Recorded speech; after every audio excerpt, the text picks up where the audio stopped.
Tumeona kitu ambacho kimetustua sana. Kuna kijana alikuwa ameimba pikipiki hapa stage ya kwenda Doros.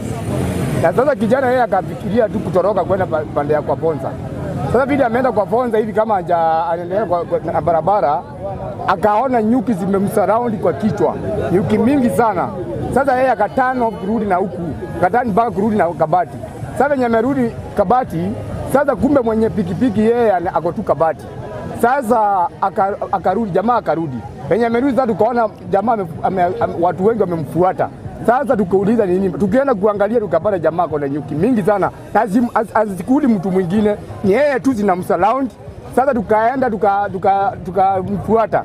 Tumemfuata, tumekuja akakuja akaleta pikipiki mahali tu hiyo pikipiki alichukua. Sasa mwenye pikipiki tukampata hapo. Mimi nikamuuliza kama pikipiki ni yake, akaniambia ndio. Akaniambia pikipiki yake iliimbiwa tu hapo tu, imerudishwa na yeye na huyo jamaa ndio aliimba. So yeye, mimi sijaona kama ni jambo la kawaida sana, lakini nimeona huyu jamaa amejaribu kufuatilia. Wakati zimekuja kwa wingi, jamaa mwenyewe amefikiria kurudi kutoka mahali ameimba ile pikipiki. Hiyo sio nyuki ya kawaida, ni ile hali ya mtu kukinga mali yake.